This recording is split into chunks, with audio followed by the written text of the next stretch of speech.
네, 안녕하세요. 이번 빛골 기억을 걷다 프로그램을 기획한 조선대학교 박물관 장지은 학예사입니다. 빛골 기억을 걷다는 문화체육관광기술 한국대학박물관협회 주관으로 2021년 대학박물관 진흥지원 사업에 선정이 되었습니다. 광주와 관련된 인문학, 역사, 문화, 인물이야기 주제로 각 분야를 전문가들이 들려주는 강연과 컵 만들기, 비즈 공예 등 박물관에서의 심표라는 체험도 준비가 되어 있으니 많은 참여 부탁드립니다. 광주의 기억과 공간이라는 주제로 오늘은 빛골의 유래 강연이 준비가 되어 있습니다. 본 강연은 유튜브 라이브로 비대면 동시에 진행이 됩니다. 오늘은 빛골 유래 강연을 해주실 조선대학교 역사문화학과 서금석 선생님을 모시겠습니다. 네, 반갑습니다. 학생들한테 이렇게 유튜브 강의, 녹화해서 강의 이렇게 해봤는데 라이브로 이렇게 한 경우는 좀 저희도 자주 있는 일은 아닙니다. 학생들 대상으로 이렇게 강의는 해왔지만 일반 시민들 대상으로 라이브 강의는 이렇게 많지가 않아가지고 그럼에도 불구하고 오늘 여러분들을 뵙게 돼서 너무 반갑습니다. 저희 주제가 광주의 기억공간, 그리고 저의 소주제는 로드인 광주. 광주를 걷다, 또 그러면 그 길을 걷지 않습니까? 광주의 역사, 광주의 기억, 뭐 이런 본주에서 오늘 여러분 1시간 반 정도 여러분들과 함께 같이 시간을 나누겠습니다.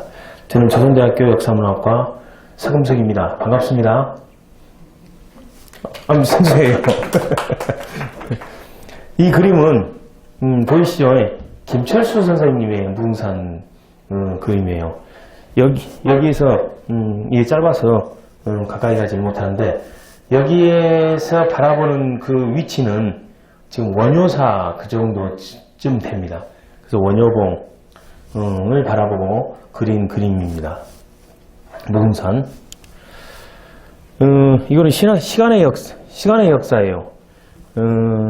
모든 게 역사가 시간의 경과에 의해서 기록되듯이 제 박사학위 논문을 작년에 오랫동안 미루뒀다가 재작년에 책으로 출간해서 작년에 대한민국 학술 우수도서로 선정된 책입니다. 시간의 역사. 여기에 나온 이게 고려시대 첨성대예요.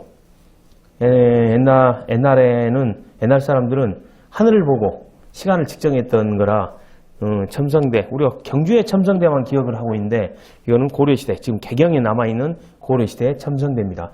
북한에서도 이걸 국보로 지정을 해 있어요. 좀 시간이 되면 이거 같이 시간과 관련해서 프로로그 형식으로 좀 여러분과 함께 시간을 좀 나누고 싶었는데 그러지를 못해요. 다만 오늘 광주의 기억 일종의 꿀팁 정도로 생각하시고 이거 간단하게 제가 설명할게요. 지구에서 옛날 사람들은 육안으로 관찰할 수 있는 별이 어느 정도일까? 옛날 사람들은 토성까지는 관찰을 했어요. 그래서 토성, 목성, 가장 멀리 우리 땅에서 하늘을 관찰해서 가장 멀리서 바라볼 수 있는 천체 가능한 그 한계선이 아마 토성 정도는 됐을 것 같아요. 토성까지 관찰했으니까 여러 별들도 관찰했는데 이 별들의 규칙적인 그 움직임을 토성까지는 관찰을 했어요. 그 다음에 가까운 목성, 그 다음에 화성, 태양, 금성, 수성, 달. 지구에서 가장 가까운 별이죠. 달. 어디서 많이 본 것 같죠? 일주일의 단위가 토, 목, 화, 일, 금, 수, 월. 그런데 우리가 목, 화, 토, 금, 수. 월, 화, 수, 목, 금, 토. 이 순서하고는 다르죠. 분명히 옛날 사람들이 가장 가까이 있는 달, 수성, 금성, 태양, 화성, 목성, 토성. 이렇게 순서대로 다 관찰을 했고 그들의 주기도 거의 정확하게 계산해냈어요. 그런데 요즘에 우리 일주일의 단위인 월, 화, 수, 목, 금, 토. 토, 일, 월, 화, 수, 목, 금. 이 순서하고는 별이 틀리죠. 그런데 옛날 사람들은 이거를 또 정확히 시간 구분을 해냈어요. 대체나 동서양을 막론하고 우리도 뭐 12시간을 하루 체제를 갖췄다고 하지만 그게 우리도 24시간 체제를 인식을 했던 겁니다. 서양 동서양을 막론하고 이런 어떤 규칙이 있었습니다. 이 꿀팁이라고 생각하세요. 이런 규칙이 있었습니다. 하루를 24시간으로 나눴어요. 그래가지고 가장 먼 토성부터 시작을 한 겁니다. 그리고 토성, 아까 그 순서대로 그대로 배열을 해요. 토성, 목성, 화성, 태양, 금성, 수성, 달. 또 똑같이 토성, 목성, 화성, 태양, 금성, 수성, 달. 또 똑같이 토성, 목성, 화성, 태양, 금성, 수성, 달. 토성, 목성, 화성, 그 다음에 금성. 그래가지고 화성, 태양.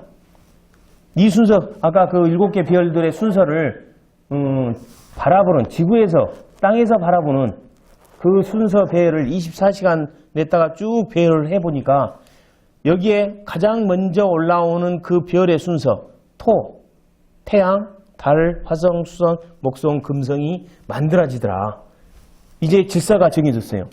토성, 토요일, 그 다음에 일요일, 월요일, 화요일, 수요일, 목요일, 금요일. 지금 우리가 일주일 시간 단위를 이렇게 해서 옛날 사람들은 일주일, 이 7일의 시간 단위를 만들어냈던 겁니다. 이해하시겠어요? 이해하셨을 것 같아요. 우리는 다. 이 계산 방법, 이 간단한 계산 방법으로 하루를 12시간으로 계산하고 아까 별들의 보이는 거리 순서에 따라 배열을 했더니 토, 일, 월, 화, 수, 목, 금, 토가 이래서 만들어졌다. 이제 아시겠죠? 이게 오늘 시작 꿀팁입니다. 여러분들 이 사진 보셨을까요? 어디일 것 같아요? 물론 저는 압니다만은 어디일 것 같습니까? 예, 그렇죠. 이 광주 무등산이 보이지 않습니까? 예? 무등산. 아까 첫 화면으로 김철수 선생의 무등산 제가 보여드렸던 것처럼 무등산을 배경으로 이 조그만한 마을이 있습니다. 그리고 꾸불꾸불, 뱀처럼 꾸불꾸불한 천이 있어요. 이게 언제 찍었던 사진인지는 저도 확실하지는 못하지만 아마도 이 사진은 1900년도 전후에 사진을 찍은 것 같아요. 강주의 옛 모습입니다. 강주의 옛 모습이 지금의 강주를 염두에 두면 이 조그만한 동네, 지금의 시골에 면사무소 정도 되는 그 넓이 정도의 조그만한 강주였던 겁니다.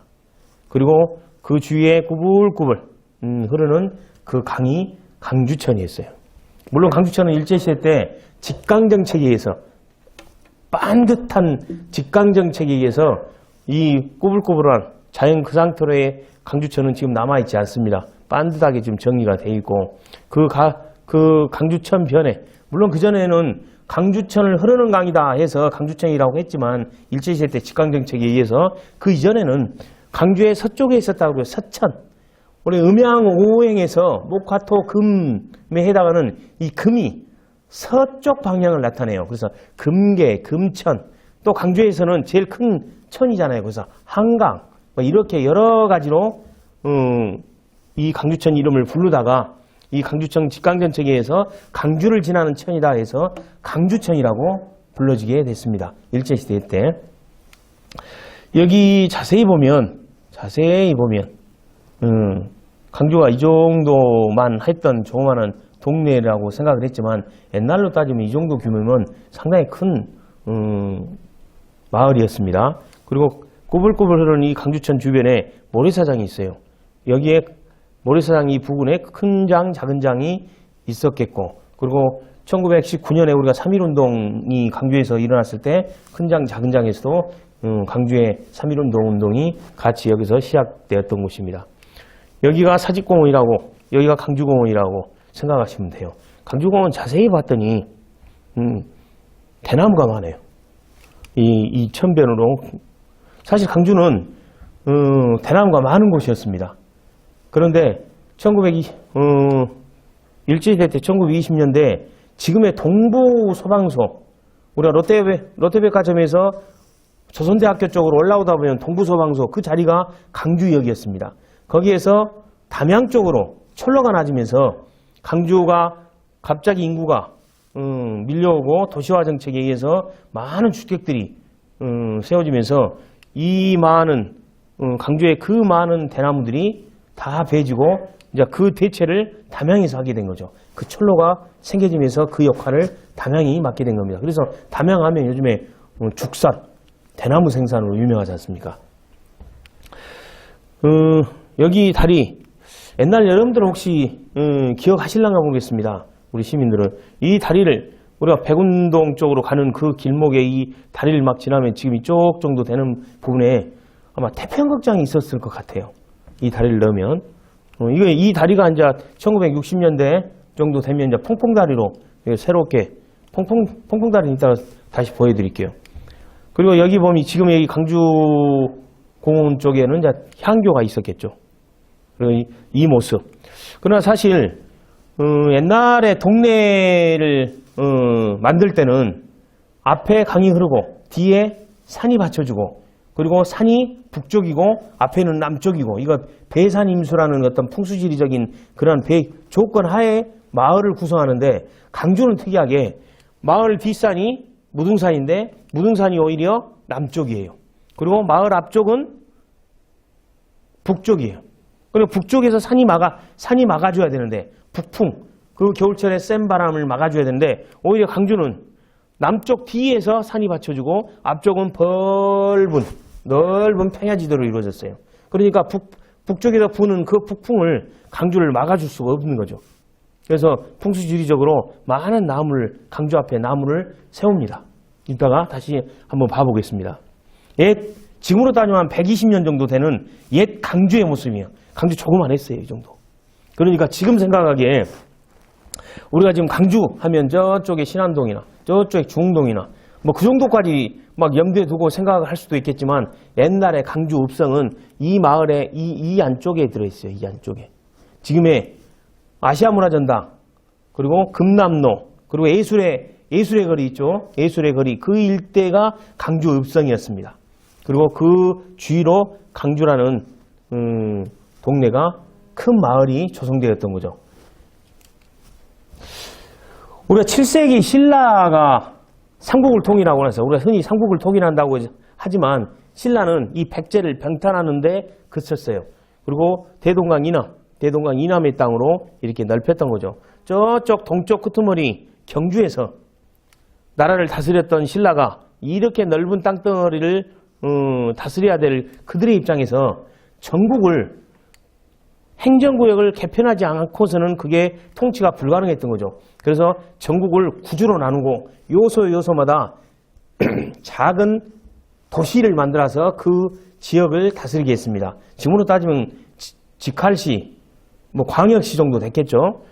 근데 그 9개 지역을 나눴는데 우리 지금으로 따지면 전라도 지역에는 전주하고 무주로 이렇게 나눠서 전주와 무주로 이렇게 나눠서 이쪽 지역을 다스렸습니다. 그러니까 저 끝터리에 동쪽 끝터리에 있는 경주의 입장에서 보면 무주는 서남쪽 귀퉁이에 있었던 아주 먼 곳이었죠. 물론 이쪽은 더 멀었겠죠.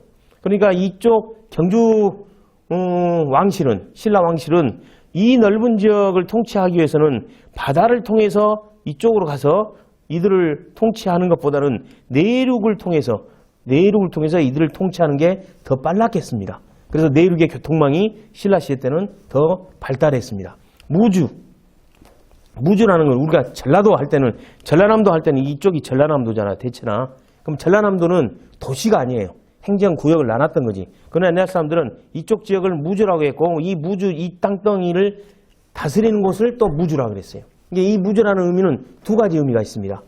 지금과 같이 전라남도라는 의미가 있고 전라남도 도청이라는 그 의미로 또 무주를 이쪽에다가 지역을 놔뒀습니다. 그래서 광주는 무주라는 이름으로 쓰여지게 되었던 거죠. 그래서 지금의 강주 이전의 이름은 무주였던 거죠. 그리고 이쪽 전라남도 지역을 다스리는 지역 행정구역 이름도 무주였고 이해하시겠어요? 무주라는 것은 두 가지 의미가 있습니다. 우리가 흔히 무주는 강주의 옛 이름이다 이렇게 생각을 하셔도 틀린 말은 아니지만 이 무주는 전라도 남도를 다스리는 하나의 행정 단위이기도 하고 그 행정 단위를 다스리는 그 지역의 이름이기도 하고 동시에 그런 의미를 갖고 있습니다.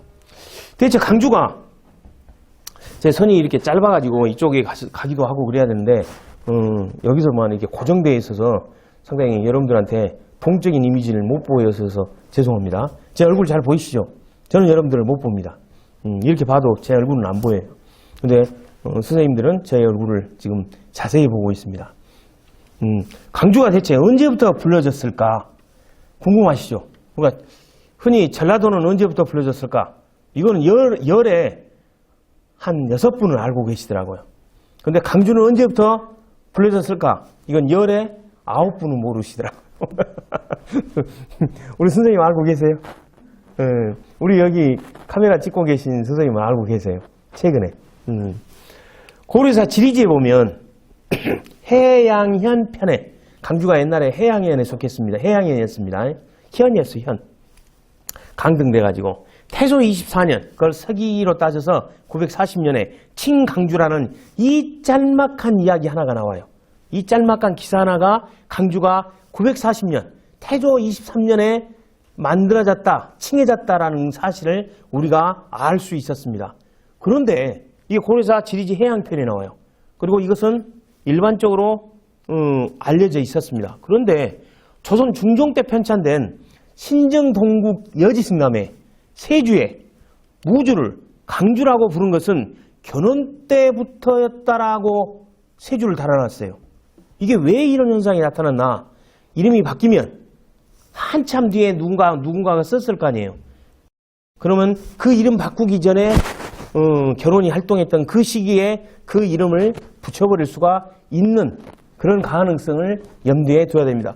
또 이 동국여지승남에서 밝히고 있는 무주를 강주라고 부른 것은 견원 때부터였을 것이다 라고 말한 이 동국여지승남의 세주 부분을 줄을 단 거죠. 이 세주 부분의 의견을 받아들이신 분들도 계세요. 또 한편으로는 연구자 중에는 고려 2대 황제가 나주에서 태어난 태조 왕건의 맏아들 이름이 무였습니다. 해종의 이름 무를 피위, 원래 옛날 사람들은 왕의 이름이나 대단히 존경스러워하는 스승 그런 분들의 이름을 피했어요. 특히나 황제나 왕의 이름을. 그 왕, 해종의 이름을 피해서 피휘, 이 휘는 이름 휘자예요. 이름 휘자를 피해서 이 때문에 강주의 칭호는 해종 즉위년 943년 이후에 해종이 943년에 즉위했으니까 이 해종 즉위 이후에 강주라고 불려졌을 것이다 라고 이렇게 주장하는 연구자들도 있습니다. 그래서 대한민국에는 강주가 언제부터 불려졌는가 라는 이 33가지가 있어요. 현재 강주 칭호 출현 시기 여러 설에 고려사 지리지편 태조 23년이냐 아니면 조선 중종 때 편찬된 신정동국 여지승남의 세주편에 후삼국 시대 견원 때부터 불려졌을 것이라는 그런 추측, 그리고 연구자들 중에 고려 2대 황제 해종의 이름을 피휘했기 때문에 해종의 즉위 이후에 불려졌을 것이라 이렇게 세 의견이 지금 상존하고 있습니다. 여러분들은 언제쯤 불려졌을 것 같아요? 현재 이렇게 세 의견이 불려지고 의견이 지금 나오고 있습니다. 그래서 제가 2018년에 이거에 대해서 여러 가지 사료를 뒷받침하는 사료들을 종합해서 정리를 한번 했습니다.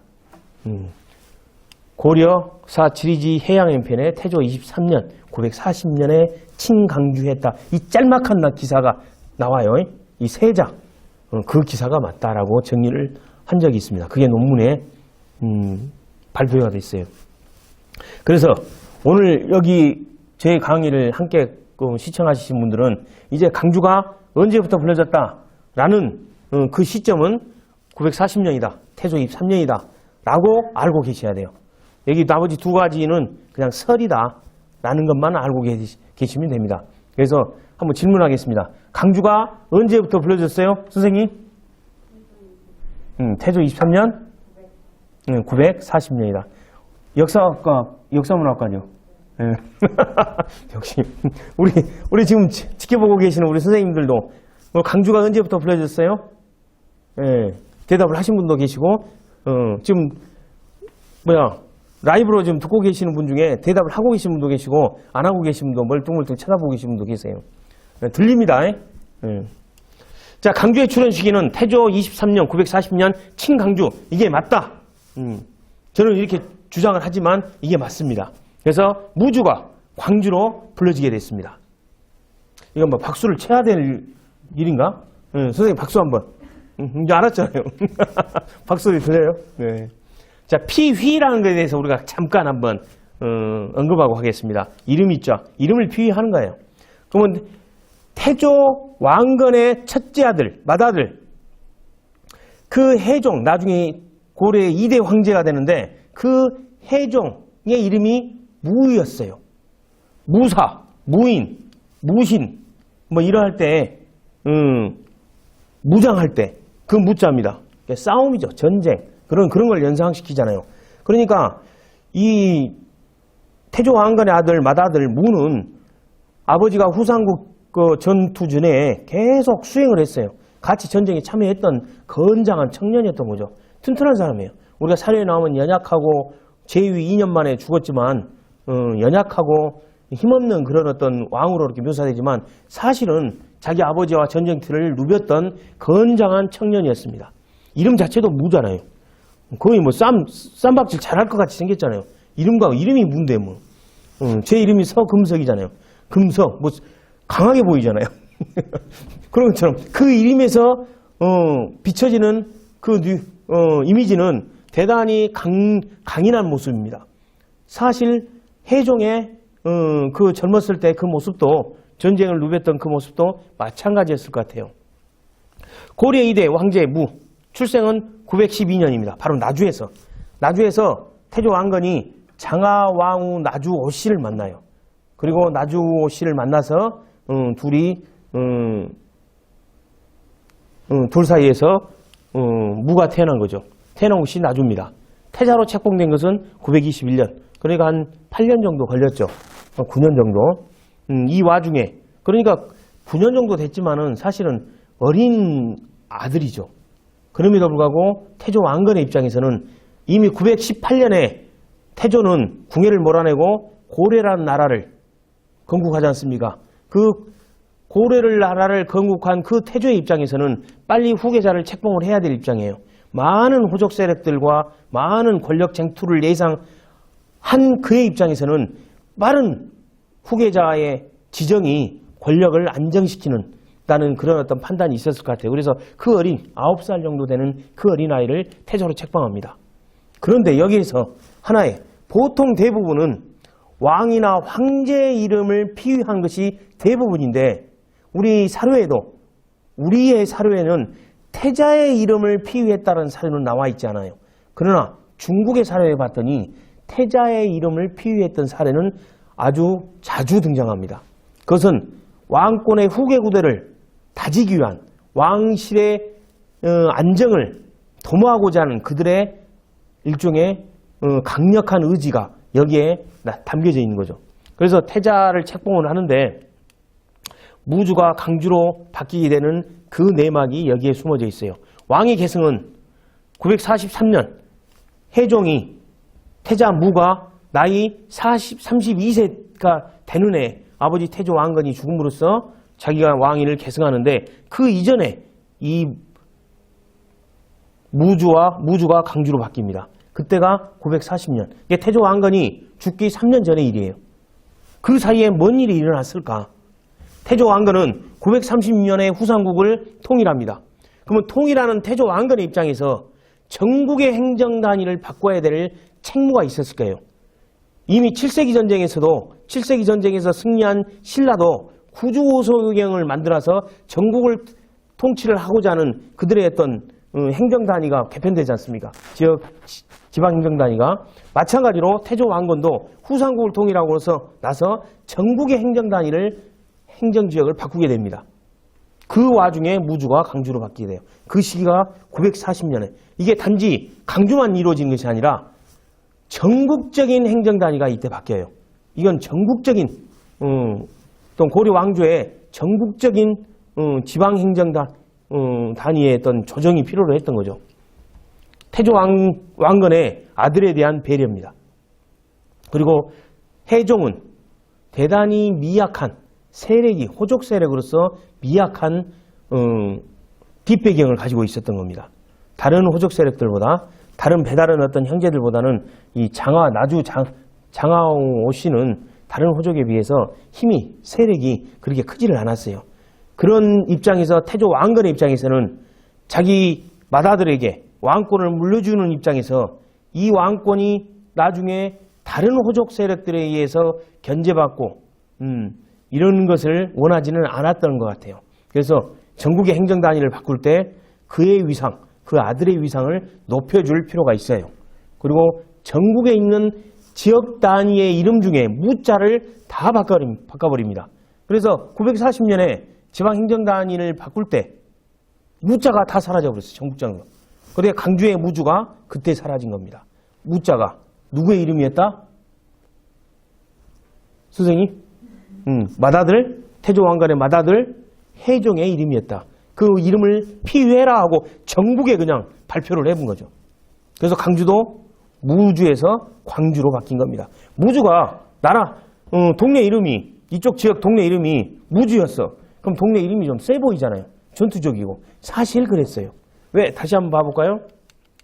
쭉 올라가면 한참 올라가네. 경주의 입장에서 7세기 전쟁에서 승리한 그들의 입장에서 무주는 변방이에요. 이 서남권의 가장 변방에 있던 곳이 무주였습니다. 그러니까 이쪽을 지키는 방어선이었던 거죠. 그런데 그 지역의 이름도 그 전에 무진주였다가 그 전에 무진군이었다가 이런 이름을 계속 무를 지켜줬던 거죠. 그러다가 940년에 드디어 무주가 사라지고 강주로 바뀐 겁니다. 백제 때는 무진군이었어요. 그리고 7세기 전쟁에서 승리한 신라는 무진주로 바꿉니다. 그리고 다시 신라 경동학은 한화 정책, 중국화 정책, 중국은 모든 동네 이름을, 모든 그 지역의 행정 단위 이름을 두 자로 바꿔요. 항주, 광주, 무주, 등주 다 바꿔요. 그런 것처럼 이때 한화 정책에 의해서 신라 경동왕 때 한화 정책에 의해서 무진주를 두 자로 줄여서 무주로 바꿉니다. 그리고 이 무주가 드디어 후삼국을 통일한 태조 왕건에 의해서 전국적인 지역 행정 단위를 바뀌는 그 과정에 무주가 광주로 바뀌게 됩니다. 940년. 이제 어느 정도 정리가 됐죠. 사실 이 무주, 광주 이런 용어는 우리가 순수한 우리의 어떤 아이디어에 의해서 그 글자가 탄생한 게 아니고 중국의 그 행정 단위 이름을 거의 갖다 씁니다. 사실 당나라를 세웠던 고조 원년에 무독 원년에 수나라 때에 무도군을 무주로 개칭을 합니다. 그러니까 이 무주라는 것은 이미 이전부터 중국에 불려졌던 동네 그 지역의 이름이에요. 그걸 그대로 무주를 우리 신라 경동왕 때 갖다 쓴 거죠. 그전에는 또 무진주로 불렸다가 그전에는 무진군으로 불렸다가 이렇게 해서 강주가 지금의 강주가 불려지게 된 내력을 짤막하게 설명을 해드렸습니다. 여기까지 혹시 또 궁금하신 분들은 질문을 받겠는데 이게 라이브다 보니까 또 동영상으로 듣다 보니까 제 질문을 손드신 분들을 모르겠어요. 자, 다시 한번 정리하는 차원에서 우리 무주에서 강주로 바뀌는 그 과정에 왜 이렇게 무주가 강주로 바뀌었을까 하는 때 이 나주가 등장합니다. 나주. 원래 나주는 백제시대 때는 발라군이었어요. 발라군. 발음이 좀 그러네요. 반란군도 아니고 발라군입니다. 그리고 나중에 금산이라고 부르기도 했고 금성이라고 부르기도 했습니다. 지금 나주 관아에 가면 금성관이 있죠. 그 금성의 이름입니다. 그 다음에 나중에 903년에 원래 견훤이 후삼국 시대에 견훤이 이쪽 강주 이론 지역을 점령을 합니다. 그래서 견훤이 나주계까지 그 영향력을 떨치고 있을 그 즈음에 궁예의 세력이었던 왕건이 나주를 점령해버려요. 그때는 금성을 점령하겠죠. 그리고 금성을 점령을 하면서 903년에 나주라는 이름으로 바꿔버립니다. 그런데 저는 궁금한 게 있었어요. 왜 나주였을까?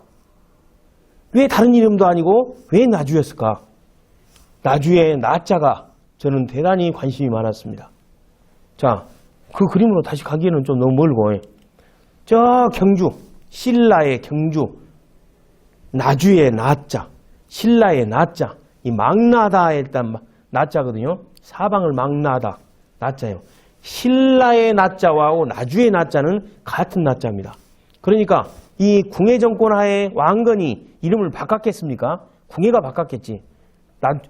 왕건을 보내서 금성을 점령하고 그 지역 이름을 나주로 바꿔라 이렇게 지시를 했겠죠. 그때까지만 해도 궁예가 왕이었으니까. 근데 사료는 궁예는 이제 패자가 되고 사라져 버렸으니까 그 지역의 이름을 누가 바꿨다고 왕건이 바꾼 것처럼 기록에 남아 있었겠죠. 그런데 저 동쪽 끄트머리의 신라왕, 저 서쪽 끄트머리의 나주, 이거는 뭔가 이 세력들이 세상을 평정하고자 하는 그들의, 이게 망나하다 할 때 그 나자니까 세상을 평정하고자 했던 그 후삼국 쟁탈전의 주역들의 그 세계관이 이 나자에 숨어 있는 겁니다. 또 다른 그들의 세계를 여기서 펼쳐보겠다. 또 다른 후삼국, 또 다른 삼국을 그들이 통일시키겠다라는 의지가 이 나주에 들어가 있습니다. 그래서 이 나주의 나자는 대단한 의미가 깊어요. 신라의 나자와 나주의 나자, 신라의 견주는 그들만의 세계관이 나주에 숨어 있는 거죠. 결국 나주를 점령한 태조 왕건이 후삼국을 통일하게 됩니다. 그 나주의 어떤 역사적인 의미가 그렇게 숨어 있는 거죠. 나주는 금성산이 있어요. 사실 그렇게 크게 높은 산이 아닙니다. 아담한 사이즈의 금성산이 있습니다. 강주는 광자로 바뀌고 난 물론 무등산이 있죠. 나주에 비하면, 나주의 금성산에 비하면 무등산은 훨씬 높습니다. 그럼에도 불구하고 고려시대 내내 그 이후에 조선시대 무려 1900년 정도 무등산보다 금성산이 더 대우를 받았다. 왜? 광주는 무주에서 강주로 바뀌면서 그 위상이 현저히 낮아진 반면에 나주는 조그만한 동네에서 이제 하나의 주로 목이 설치될 정도로 고려 초기 성종대 목이 설치될 정도로, 그래 목사골이라고 그러잖아요. 한마디로 도청이 설치될 정도로 이 나주의 위상이 격상돼 버린 거죠. 그래서 모든 거의 1000년간 유지됐던 무주의 기능이 이제 나주로 바뀌게 됩니다. 무주 내내 1000년 가까이 유지했던 내내 무주의 거점 도시로서의 기능, 군사 도시로서의 기능. 군사 도시 기억하죠? 경주의 입장에서 저 끄트머리 서남해안을 방어하는 방어선으로서의 기능, 또 지역 방어선, 군사 기능, 거점 도시, 모든 거점 도시였어요. 서남부의 거점 도시는 전주와 무주였기 때문에 이 무주가 그래 왔던 겁니다. 그러다가 무주가 강주로 바뀌면서 원래 주는 신라시대 이래 군사적 요충지에 붙여진 동네 그 도시의 일종의 우리가 강주광역시, 부산광역시 하듯이 그 이름입니다. 그 요충지에 설치한 행정단위의 명칭이었죠. 그래서 무주, 광주. 거점 도시가 이제 무주에서 나주로 바뀝니다. 무주는 이미 이제 무주에서 광주로 이제 별칭을 이름이 바뀌면서 그 기능은 거점 도시가 바뀌게 된 거죠. 그 이후에 강주는 해양형으로 강등돼 버립니다. 이미 고려 초기에 고려 성종대 현으로 강등돼 버립니다. 주에서 현으로 강등돼 버립니다. 그러니까 그 전에 있었던 그 어마어마한 무주의 기능이 이제 조그마한 동네로 위축돼 버린 거죠. 이후 모든 주도권은 나주로 이전돼 버립니다. 그 1896년 그로부터 한 900년이 지난 뒤에 이거는 행정구역 개편과 연관이 있어요. 전국이 이때 조선 말기에 전국이 철도가 나아지기 시작하면서 전국의 행정단위가 바뀌면서 이제 나주에서 강주로 그 기능이 다시 전이되게 됩니다. 이전되게 되죠. 그래서 우리의 강주와 나주와의 이 관계는 대단히 흥미로워요. 그 전에 있었던 천년간에 있었던 무주의 거점도시로서의 기능이 이제 후삼국이 통일되고 고려시대 때는 그 기능이 고스란히 나주로 옮겨지게 되고 다시 서양의 문물이 들어오면서 조선이 근대화가는 과정에 이게 또와 관계가 있어요. 이 근대화하는 과정에 다시 나주의 기능은 다시 강주로 바뀌게 됩니다. 그래서 나주와 강주, 광주와 나주의 이 위상관계는 그렇게 천년의 세월을 뒤로 하면서 앞서거니 뒤서거니 하면서 이렇게 바뀌어왔습니다. 아셨죠? 이제 우리는 새로운 강주의 위상을 접하게 된 겁니다. 그 이전에 불과 1200년 전에 강주 이상하고 지금의 강주 이상하고 어찌 같겠습니까? 전라도는 어떻게 이름이 되었나? 이걸 물어보면 많은 사람들이 이걸 알아요. 한 18분은 알아요. 전주와 나주. 전주와 이제 광주는 사라져 버렸어요. 만약 광주가 있었다면 뭔 도가 됐을까요? 정광도가 됐겠죠. 광주는 사라져 버렸어. 그래서 이 거점 도시 두 개가 전주와 나주의 거점 도시 앞자를 따서 전라도가 만들어졌는데 그게 바로 현종 9년 1018년입니다. 이걸 전주와 나주의 이름을 따서 만들어졌다라고 아는 분은 18은 아는데 언제 그럼 만들어졌냐라고 물어보면 15은 또 모르시더라고. 그래서 이것도 알아두셔요. 오늘 우리 강의를 들으신 분들은 카메라가 여가 있는데 저는 지금 계속 이쪽을 보고 지금 강의를 합니다. 그래도 우리 코로나 때문에 많은 분들이 안 오셨어요. 그래서 여기 뒤쪽에 그래도 한 10여 분 계시는데 이쪽에 좀 모아서 계셔서 제가 이쪽을 지금 보고 있습니다. 고려 현종 9년 때 이때도 마찬가지로 현종이 대단히 불안하게 왕위에 즉위를 했어요. 원래 왕이 서열에 있지도 않았습니다. 강조라는 사람의 쿠데타 정변에 의해서 목종이 피살되고 그 마지막 혈통이라고 할 수 있는 현종이 즉위합니다. 현종도 왕의 어떤 정통으로 계승하고 그런 어떤 혈족은 아니에요. 대단히 좀 에피소드가 다분한 왕인데 현종의 아버지는 태조 왕건의 아들이고 현종의 어머니는 태조 왕건의 손녀입니다.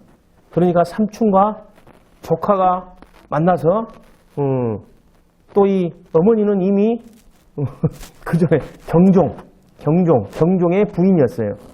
그러니까 이 왕비가 삼촌하고 이렇게 관계를 해서 현종이 태어난 거죠. 지금으로 따지면 불륜의 관계였던 거예요. 그러나 고려시대 초기에는 근친상간이 이루어졌던 그런 어떤 특수한 관계이기 때문에 그거를 그런 식으로 또 해석을 하면 안 돼요.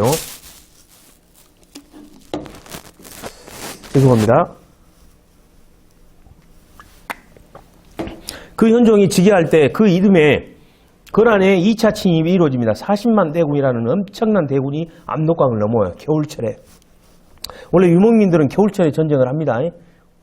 봄부터 가을까지는 뭐 해야 돼요? 유목을 해야 되잖아요. 그러니까 그들은 여름에 전쟁을 안 해요. 유목해야 하기 때문에. 그리고 유목이 다 끝나면 이제 초원에 풀들이 없어져 버리잖아. 그러니까 먹고 살려고 이제 전쟁을 해야 돼요. 부족들을 점령한다거나 다른 나라를 점령한다거나 그런 거로 해서 부족이 또 단합을 하게 되고 통합하게 되고 그래서 유목국가의 대부분의 많은 전쟁은 다 겨울철에 있네요. 그래서 압록강이 어는 그 때를 맞춰서 이 사람들이 압록강을 넘어오는 그 수가 40만입니다. 엄청난 대군을 몰고 와요. 빠른 속도로 서경이 함락되고 개경이 함락돼 버려요.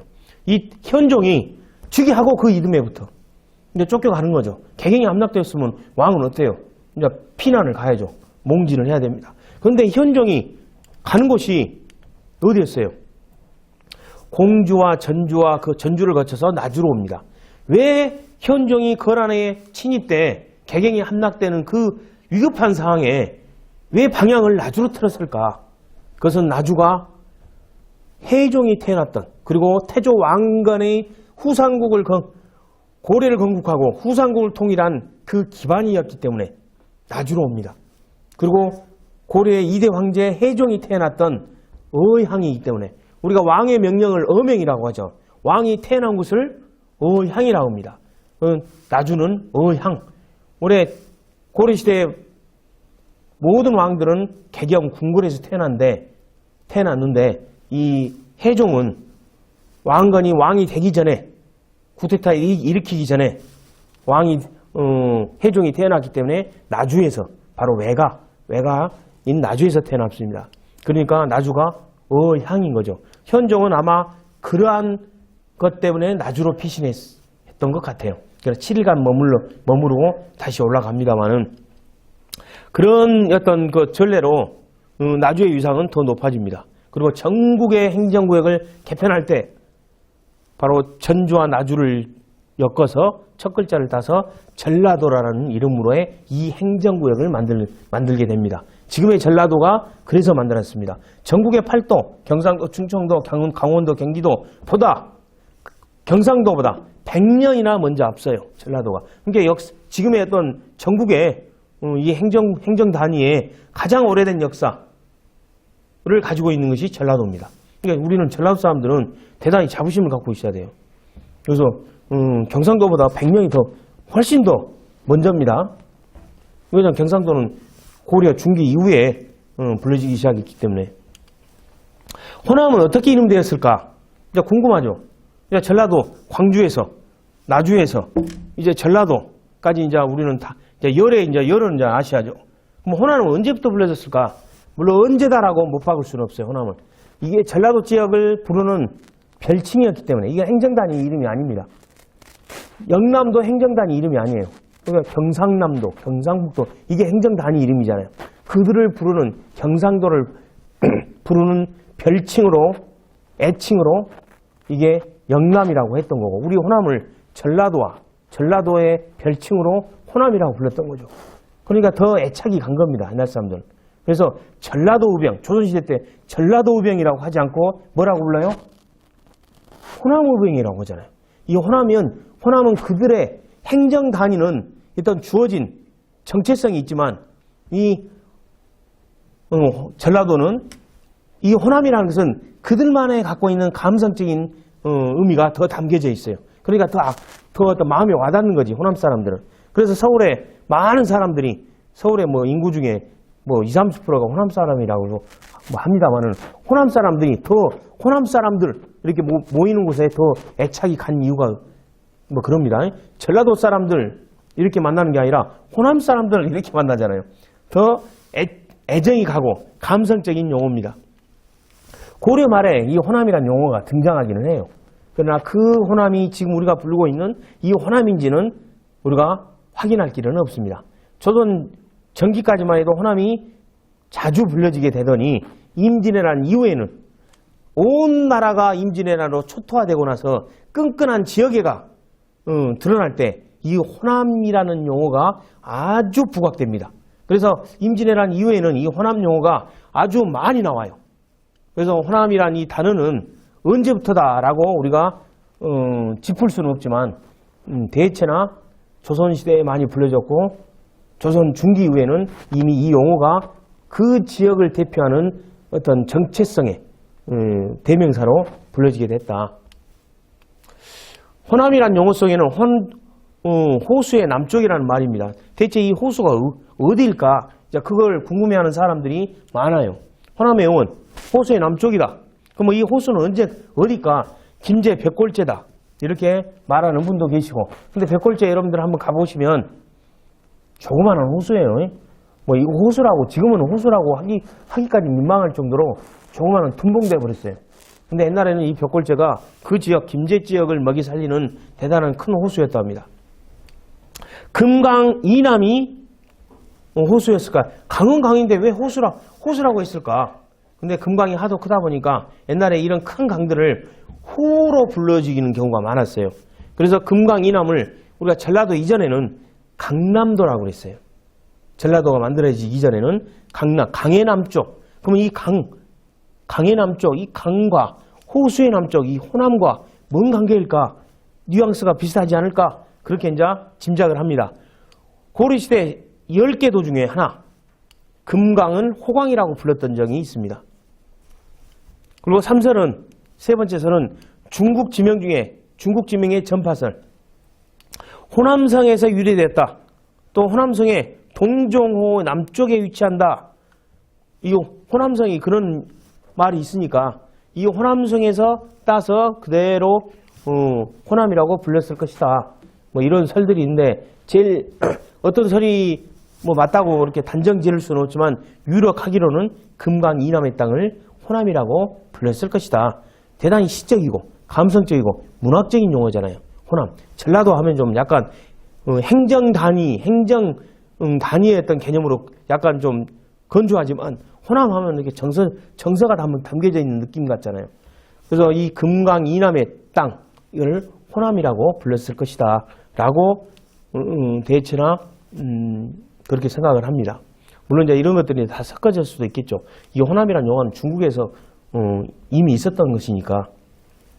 그리고 7세기 신라의 연합군이었던 당나라 군사를 이끌고 왔던 소정방이 이쪽 지역을 백제를 병탄하고 나서 이쪽의 기후가 우리 중국의 호남성 기후와 비슷하네. 그래서 호남으로 쟀다는 그런 이야기도 뭐 있으니까.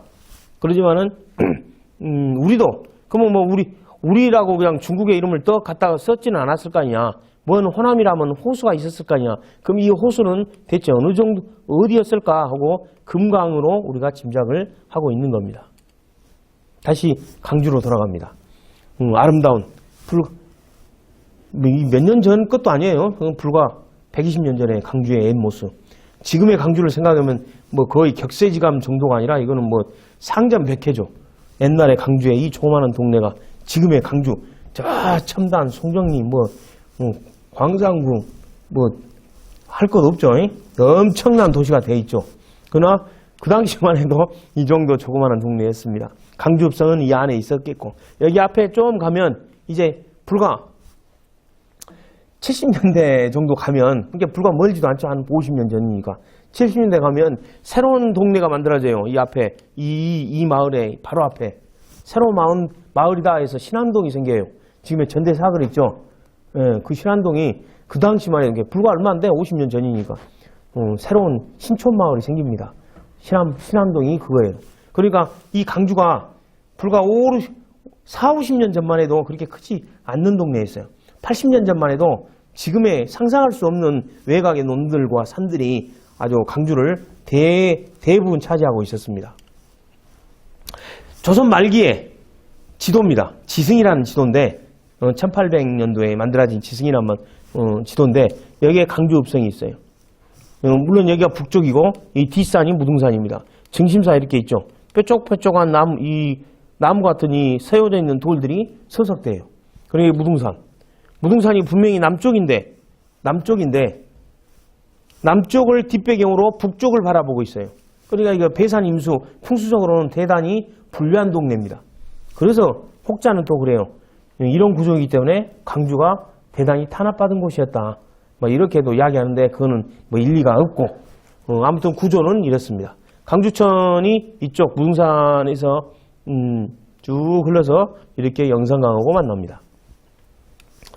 여기 이제 향교가 있죠. 그리고 오른쪽으로 보면 지금 장원봉자락 이게 이제 창평하고 경계입니다. 그리고 장원봉자락으로 이렇게 이게 장원봉이에요. 장원봉이라고 써졌습니다. 그리고 이게 북문이겠죠. 이게 남문이고 동문이고 서문이겠죠. 서쪽에 있는 이 강주천을 이미 일제시대 때부터 불려진 강주천이니까 그 전에는 당연히 서쪽에 있었다고 서천, 또 금계, 한강, 여러 가지 이름으로 불려졌겠죠. 그리고 이쪽 북문을 나가면 바로 공북루가 있습니다. 우리가 옛날 사람들은 북쪽을 보고 북쪽에는 누가 있어요? 임금님이 있죠. 북쪽을 보고 인사를 하는 그래서 팔짱길 공자 써가지고 공북루입니다. 2층 누각으로 돼 있어요. 이렇게 그리고 이쪽 주위에 이제 동네가 이제 성 밖에 이제 또 동네가 또 조성됐겠죠. 강주읍성입니다. 옛날에 불과 40년 전에 40-50년 전에 옛 모습. 이거는 광주에 사이버 강주라는 거에서 캡처해 왔어요. 이제 방향을 좀 바꿔봤어요. 혼란스러우니까 여기가 무등산이 있고 여기가 북쪽이고 여기가 남쪽 무등산이고, 그리고 강주읍성은 이렇게. 여기가 지금 금남로입니다. 지금의 금남로. 그리고 이쪽으로 가면 이쪽이 이제 지금 예술의 거리. 이쪽으로 가면 지금의 전남여고 있죠. 길 건너편에 전남여고. 바로 이쪽 정도에 지금의 김재규 경찰 학교가 있더만. 저 이름 보고 깜짝 놀랐네. 김재규 경찰 학교가 여기에 있더라고요. 그리고 여기 부분이, 이쪽 부분이 지금의 아시아 문화전당. 이렇게 생각하시면 돼요. 이쪽은 지산동에 5층 석탑이 있어요. 혹시 지산동에 성당 바로 옆에 5층 석탑 보신 분들? 보셨구만. 5층 석탑이 있고. 그러면 강주에, 무등산에서 흘러나온 강주천 말고 무등산에서 흘러나온 이천도 분명히 있었다는 거죠. 이천은 지금 있어요, 없어요? 없죠, 당연히. 여기 이제 주택단지가 형성이 되고, 이천의 수원으로 형성한 큰 호수가 강주에 있었습니다. 지금 신안동, 계림동, 중흥동, 지금 홈플러스 있죠. 그쪽 부분에 엄청난 조선대학교 3분의 1 정도 되는 엄청난 크기의 호수가 강주에 있었어요. 그게 경양호입니다. 이 경양호가 이제 강주의 수원이 된 거죠. 강주에 농사짓는 농사에 어떤 수원이 되고, 이 강주천 쪽으로 엄청난 많은, 이거이 그 당시 선생님 어렸을 때만 해도, 죄송합니다. 저 어렸을 때만 해도 모든 뒷산이 나무가 별로 없었어요. 땔감나무 써야 하기 때문에.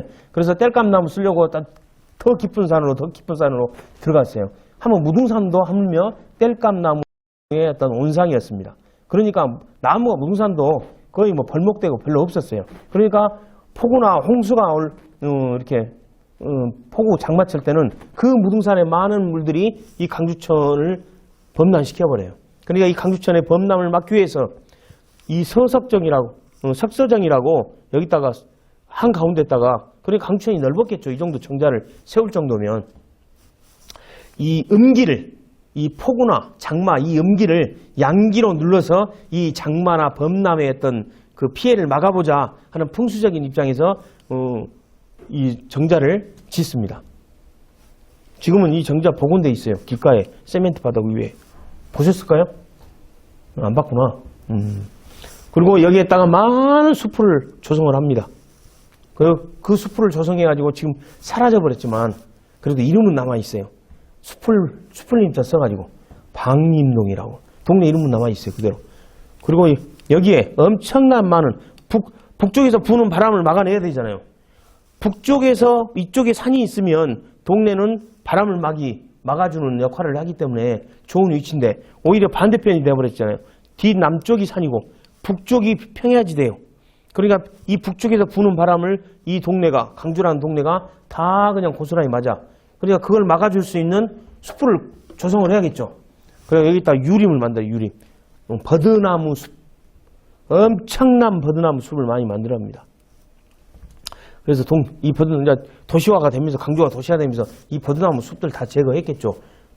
사는 집이 더 중요하니까. 그래서 동네 이름만 남았어. 버드나무 유동. 유림을 만들었으니까. 임동. 그래서 동네 이름만 그대로 남아있어요. 유동과 임동이. 여기 공북루예요. 공북루.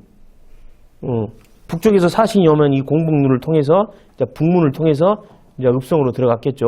그러면 이 공북루 위치가 여러분도 보았을 거예요. 여기 나왔나? 이 경양호네. 여기 나왔네. 경양호가 엄청난 넓이 호수였어요. 이게 저 태어나는 해에 1967년에 메워졌어요. 그 해 거의 다 메워졌습니다. 그전에는 일제시대 때, 이전에는 엄청난 호수였고, 일제시대 때부터 점점 이걸 좀 줄이기 시작했던 겁니다. 엄청난 호수였어요. 강주에 이 정도 큰, 지금 저쪽 금호지구에 그 호수 이름이 뭐죠? 금호지구에 상무지구. 내가 질문하면 안 되나요? 운천저수지보다 몇 배 큽니다. 강주에 이 정도 큰 호수가 지금까지 살아남았다면 강주는 아마 세계적인 명소가 돼 있을 거예요. 그러나 그때는 먹고 없이 살고 못 먹고 했던 그 시절에 도시의 건축, 주택단지가 더 우선시했기 때문에 이걸 다 메워버린 겁니다. 이쪽으로 오다면 강주역이 나오죠. 강주역에 산이 하나 있었어요. 강주역 앞에. 그 산이 태봉산입니다. 태봉산을 헐어서 여기 다 메워버린 겁니다.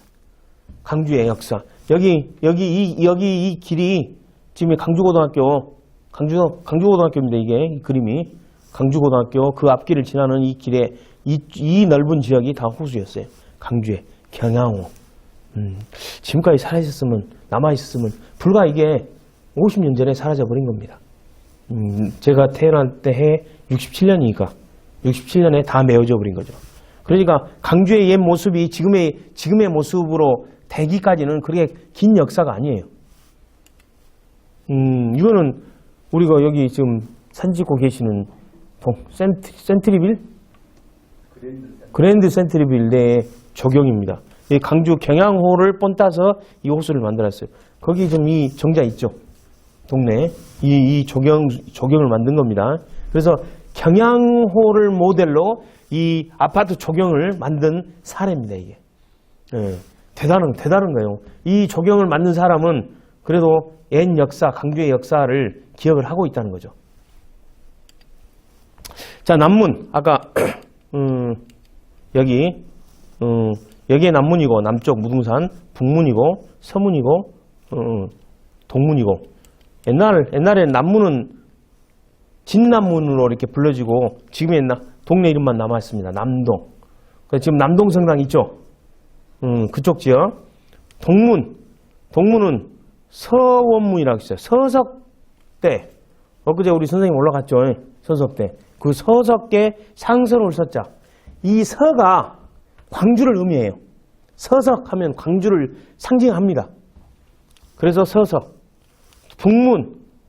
북동이 된 겁니다. 지금 북동 쪽이 어딘지는 알죠? 북동 성당 있는데. 그리고 동문은 동네 이름이 지금 남아있지는 않습니다. 광리문이었어요. 북문은 공북문이었고, 서문은 서문이었고, 그러나 그 흔적들은 이렇게 남동이니 서석이니 북동이니 이런 동네 이름으로 남아져 있다. 이게 공북루의 누각입니다. 이런 누각이었을 것이다 라고 우리가 짐작을 해요. 2층 누각. 우리가 2층 누각 중에 제일 아름다운 누각이 어디예요? 경회로 있죠. 또 남원, 광활로 있죠. 뭐 이런 정도의 누각이 강주에도 있었다. 그런데 이것은 지금 남아있지는 않아요. 이거는 스케치한 거니까 이 정도 큰 대단한 누각이 있었을 것이다. 근데 정말 사진으로 하나 남아있어요. 이건 동네 밖에, 저 안쪽으로 가면 이제 그 읍성이 있겠고, 이 바깥에 이 누각의 모습, 2층 누각의 모습이죠. 이런 정말 오래된 사진인데, 이렇게 생겼어요. 이렇게 누각이, 이런 공북루가 있었고, 이 자리가 대체 어디쯤일까 찾아냈습니다. 지금 공북루의 위치를 길거리에 이렇게 세워놨어요. 그래갖고 여가 공북루 위치였다. 바로 여기가 어디냐? 지금 제일고등학교 학생기념탑, 알죠? 그 자리입니다. 그 자리에 공북루가 있었다. 그래서 그 위치만 이렇게 기념하기 위해서 이렇게 터만 이렇게 해놨습니다. 그래서 혹시 학생 독립운동 그 유적지 갈 때 학생 기념탑에서 묵념하고 기념하고 바로 거기 화단 넘어서 바로 길거리니까 이것도 한번 유념해서 보시기 바랍니다. 강주의 옛 공북루 위치다. 자, 공북루, 북동, 누문동, 공북루에 이 공북루 가지고 동네 이름이 두 개가 만들었어요. 북동하고 이 누자 따서 누문동이 만들었어요. 지금 누문동 위치가 어딘지 알죠? 지금 공북루가 있었던 그 자리, 그 누문동입니다. 누문동 아시죠? 강수 사람들. 동네 이름 지금 우리가 기억하고 있으니까. 구동이 있어요. 구동 들어봤죠? 지금의 강주공원이 옛날에 거북이 등짝만 하다 해서 구동이라 그랬습니다. 그래서 구동이고, 사동은 사직동. 지금 사직공원. 아까 우리 강주의 그림 나오죠? 하나는 사직공원, 하나는 강주공원. 그쪽 사직공원 쪽에 사동. 옛날에 이 사동이 사직동이었습니다. 사직은 종묘사직의 그 사직이에요. 그러니까 이 강주에 그 사직단이 있었겠죠. 조선 왕실의 어떤 왕실을 떠받는 신앙, 그들의 어떤 왕조 신앙의 사직단을 여기다 모시고 왕조의 어떤 안녕과 평화를 어떤 기원했던 그 사직단이 여가 있었습니다. 그래서 사직동이라고 했어요. 그쪽 지역을 사동. 이거는 지금은 없어져 버렸어요. 구동의 구동체육관. 거북이 모양처럼 여가 바로 이제 강주공원이었던 거죠. 강주공원 이렇게 올라가다 보면 지금의 기타 뭐 그런 어떤 향수가 젖는 그 거리가 나와요. 이게 구동체육관입니다. 방림동. 아까 말씀드렸던 것처럼 이 강주천의 범람을 막기 위해서 거기에 무수히 많은 숲을 조성을 했던 겁니다. 그래서 이 아리따울 방자, 숲을 임자, 그 숲이 얼마나 이제 숲을 조성해 놓으니까 아름다웠겠어요. 그래서 이 동네 이름을 지금은 이제 그 숲은 남아 있지는 않지만 이 동네 이름이 지금 동네 이름으로 남아 있다. 방림동. 방림동의 뽕뽕다리. 이거 혹시 보셨을까요? 뽕뽕다리라고 있었어요. 저쪽 학동 쪽으로 방림동에서 학동 쪽으로 넘어가는 많은 사람들이 지금의 학동 전남대병원 쪽으로 넘어가는 그 많은 사람들이 뽕뽕다리를 건너갑니다. 왜 뽕뽕다리라고 했을까? 우리가 공사판에 그 바닥 까는 거 있죠. 바닥 안에 구멍이 뽕뽕뽕뽕 났잖아요. 그걸 여기다 엎어놓고 사람들이 이제 왕래를 한 겁니다. 그래서 그 다리를 일명 뽕뽕다리라고 합니다. 그 당시 이제 집들. 유림. 아까 북풍을 막기 위해서 강주 앞에 무수히 많은 숲을 조성했던 그 유림. 그래서 유림, 버드나무 숲. 그래서 유림을 따서 유동이 만들어졌고, 임을 따서 임동이 만들어졌어요. 동네 이름만 이렇게 남아 있습니다. 지명은 그 시대나 사회 문화의 산물이다. 그래서 방금 이렇게 설명을 하면서 지역명과 또 그 역사적 유래를 간단하게 설명을 했습니다. 이거는 정영임 선생님의 무등산 그림이에요. 그분의 일전에 오래전에 제가 그분께 허락받고 이거를 한번 보여주려고 이렇게 오늘 강의에 올려놨습니다. 무등산 서석대 모습.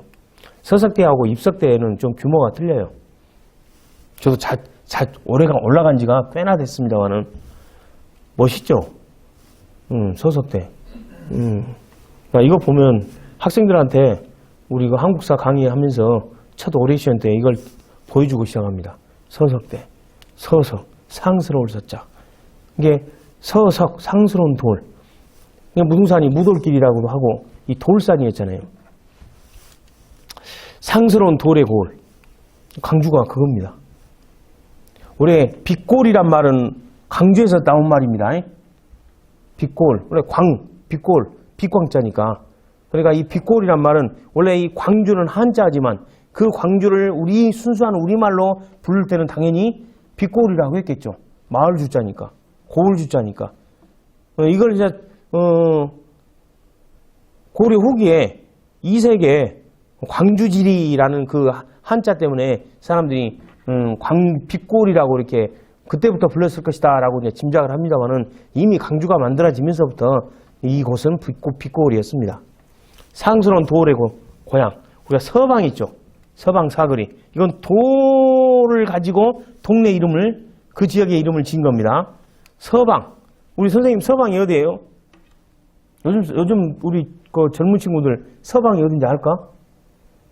선생님, 우리 때는 서방이 지금의 그 교육대학교 있죠? 거기서 전남대 가는 그 사거리 있죠? 거기에 서방 사거리예요. 거기에서 담양 쪽으로 가는 한 블록 더 가면 서방 상거리가 나옵니다. 아, 서방이 어딘지 몰라요? 우리 이 라이브 방송을 듣고 계시는 우리 선생님들은 서방이 모르시는 분은 안 계실까요? 그러나 우리 의외로 젊은 친구들은 강주 지명에 대해서 잘 모르더라고요. 그래서 답사도 가고 강주 지역을 또 우리 카메라 찍고 있는 우리 선생님은 강주를 알자라고 요즘 한참 재미 붙여가지고 지금 강주를 돌아다니고 계십니다. 서방. 돌을 가지고 마을 지역 이름을 지었어요. 서방이 그 서방, 서쪽의 방이 지역이 아니라 이 방은 하나였던 지역이잖아요. 서쪽의 뭐 지역이 아니라 상스러운 지역이다. 이 서석을 따서 서방이라고 한 거예요. 서방 사거리, 서방 삼거리. 그 지역. 서방, 그래서 그쪽 지역에 서방면이 있었고, 또 서석면이 있었습니다. 이쪽 광주 지역에. 돌을 따서, 이 서는 게 돌입니다. 돌. 서석, 돌. 돌을 가지고 동네 이름을 지었던 겁니다. 아셨죠? 우리 서방, 서석. 옛날에는 이쪽이 서방면, 서석면 이렇게 그쪽 지역을 불렀던 거고. 쌍버들 마을이라고 또 있었어요. 버드나무가 엄청나게 큰 버드나무가 2개가 있었겠죠. 물론 지금은 없어요. 그 이름을 따서 쌍버들이 한자로 쓰니까 쌍유잖아요. 버들유자 쓰고. 그러니까 쌍버들, 이 쌍을 따서 쌍촌동이 되는 거고, 유를 따서 유촌동이 되는 거예요. 이 촌은 마을 촌자니까 이게 쌍촌이 되는 거고 유촌이 되는 거예요. 그래서 이 쌍유, 이 2개, 쌍버들나무, 쌍버들 마을에서 유래되었다. 쌍촌동과 유촌동. 사실 지금 쌍촌동은 엄청나게 커져버렸지만 옛날에는 쌍촌동은 조그마한 동네였어요. 그 동네에 엄청나게 큰 쌍버들이 2개가, 버드나무 2개가 있었겠죠. 그래서 그 마을을 부를 때 쌍버들 마을 했는데 이게 이제 행정구역이 개편되면서 쌍은 쌍촌동으로 바뀌고 유는 유촌동으로 바뀌었습니다. 쌍촌동은 지금 서구, 쌍촌동, 유촌동이 지금 유촌동도 서구에 들어가죠. 광천동 그쪽 경계를 하는 지역. 운암산을 배경으로 만들어진 동네 운암동. 그러니까 운암산 때문에 운암동이 만들어진 거예요. 운암산 서쪽에는 동베리가 있었어요. 동베리. 또 중림리가 있었습니다. 운암산 서쪽 동네에 2동네가 있어요. 2동네가. 동베리하고 중림리. 이게 좀 대나무가 좀 많았겠죠. 아까 강주에 대나무가 원래 대나무 생산지로 담양만큼 많았던 곳이 광주였습니다. 근데 철로가 개설되면서 지금 동부 소방서 그쪽 강주역이 생기면서 모든 강주의 대나무 생산을 담양으로 대체돼 버렸던 거죠. 그러니까 강주가 대나무가 많았던 겁니다. 영산강 유역 쪽으로는 대나무 생산이 엄청났어요. 그다음에 중림리와 동베리 이 2개를 따서 앞자와 가운데자를 따서 독림동이 만들어진 겁니다. 독림동이 어딘지 아세요? 네. 아니 몰라. 광주 이렇게 찾아다니면 재밌어요. 우리 젊은 친구들하고 같이 젊은 친구들이 강주에 관심을 많이 가지면 더 역동적일 것 같아. 나이 드신 분들이 이제 많이 살고 강주에서 애착이 갖고 좀 궁금해하니까 이제 이런데 관심을 갖게 되는데 오히려 20대 우리 젊은 친구들이 강주에 관심을 가지면 강주가 더 역동적일 것 같아. 막 활발할 것 같고 강주에 대한 애착이 더 깊을 것 같고. 독림동이 어디 넘어야 지금 운암동 넘어서 운암동 경계 쪽이 독림동이에요. 여기가 어딜까? 여기 나오는데 1960년대 여기가 한번 짐작 한번 해보세요. 주위에 온통 산이고 집도 간간이 있고 뭐 동네라고 할 것도 없고 덩그러니 큰 경기장만 있네. 이게 어디예요? 강주에 무등경기장입니다. 그러니까 무등경기장이 만들어질 때까지만 해도 강주의 옛 모습은 지금의 강주의 모습 상상할 수가 없는 곳이었죠. 허벌판, 덜판, 산. 근데 지금은 여기가 다 도시가 되어버렸잖아요. 이쪽은 이제 길이 이쪽으로 다시 났겠죠. 그리고 이쪽 정도 보면 강주 터미널. 지금 이쪽으로 가면 지금 운암 지역 지어놔서 저쪽 첨단 쪽으로 이제 가는 길이 있죠. 이쪽으로 쭉 가다 보면 산동교 나오죠. 그 광주 운암동에서 신창동 넘어가는 그 다리 이쪽으로 영산강에 흐르면 이쪽은 이제 산동교가 있겠죠. 이거는 여기가 이제 전남대학교 옛 지역입니다. 옛 지역. 용봉 지역입니다. 용봉 지역. 영봉지구. 그러니까 지금 우리가 한 가운데에 있었을 것 같은 영봉지역이 불과 지금으로부터 한 50년 전에는 이렇게 허벌판이었어요. 이거는 전남대학교. 이게 전남대학교 본관입니다. 본관. 지금 전남대학교 들어가면 그 본관. 그러니까 전남대학교 이 바로 앞에 이 마을도 있죠. 마을. 지금 이게 이제 지금 여기는 지금 상대. 이 상대 뒤에가 발룡동이라고 있었고. 지금 이쪽으로 올라가면 이쪽이 이제 인문대가 있죠. 여기는 동네예요. 이게 전남대학교 안에가 막 동네가 이렇게 막 같이 섞어져 있어요. 전남대학교 운동장. 이쪽으로 가면 큰 호수 하나 있죠. 여기가 지금은 이제 그 도서관 자리. 그러니까 전남대학교가 만들어질 때쯤만 해도 엄청나게 많은 들판이 이제 이쪽으로 가다 보면 오치동 쪽으로 가는 거죠. 이쪽 쭉 가다 보면 이제 패밀랜드 가는 거고. 이게 허벌판 산이었죠. 이쪽은 당연히 삼각산이겠지, 이제. 강주의 모습이에요. 불과 얼마 안 돼, 이게. 불과 50년 전에. 강주의 모습. 이거는 좀 더 이제 최근에, 1970년대 강주의 신안동. 아까 말씀드렸죠. 저 앞에가 이제 강주였고, 강주 옛그림. 그럼 이쪽에 이제 새로운 신촌마을. 신안동이 새로운 신자잖아. 이게 새로운 동네가 생긴 거야. 지금으로 도시로 따지면 혁신도시가 여기 이제 조성이 되는 거죠. 신안동.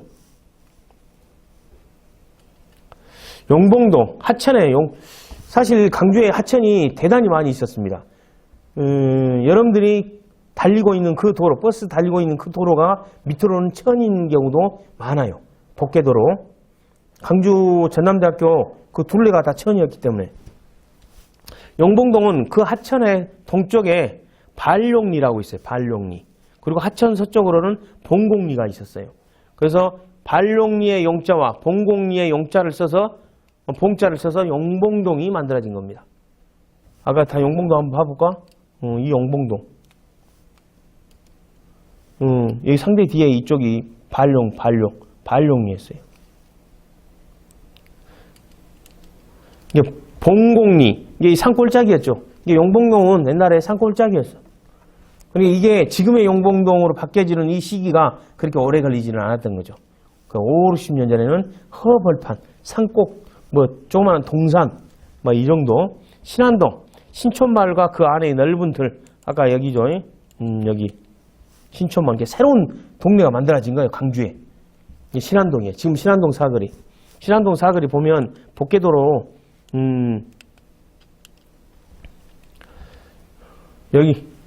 여기도,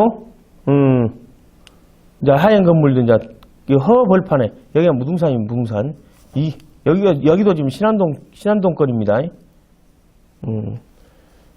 그래서, 그 주위에는 다 밭이었고, 논이었고, 이게 무등산이 보이죠? 안개에 가려서. 우산동은, 여기 지금 북구 우산동을 말해요. 북구 우산동에는 쌍봉 형태의 능선이 소가 누운 것처럼 소우자를 써서 소가 누워있는 모습에서 유래됐다 그래요. 그러니까 지금 우산동이면 우산주공 아세요? 우산동, 북구 우산동. 그 문흥동 가기 전에 그 우산동이 능선이 야트막한 산이 있었어. 그 능선이 이렇게 있어가지고 소가 누워있는 쌍봉 형태로 누워있는 모습이다 해서 우산동이라고 불린 겁니다. 풍양동은 이 풍자는 풍요로운 풍자예요. 그러니까 그 농사 짓는데 풍요로우기 위해서는 물이 있어야 돼요. 근데 여기에 뭔 물이 있어? 경양호라는 엄청난 큰 호수가 있었어요. 그 경양호로 그 일대가 풍요로운 동네다. 그래서 풍동리가 있었고 이 향은 옛날에 그쪽에 지금은 강주향교가 강주공원에 있지만 옛날에 그곳에 향교가 있었어요. 고향교. 그래서 풍동리와 고향교를 따서 풍양동이 만들어졌습니다. 경양방주, 바로 경양호 그 일대가 엄청나게 넓은 농사짓기에 넓은 지역에 그 경양호를 통해서 풍요로운 땅이다. 그래서 풍동리라고 지었고 향교가 있었다고 해서 고향교 지역을 앞자와 가운데 자를 따서 풍양동이 만들어지게 된 겁니다. 강주가 이렇게 지역 이름이 만들어진 거예요. 선생님, 아니, 저는 지금 재밌게 하고 있는데, 시간이 지금 얼마나 갔어요? 1시간?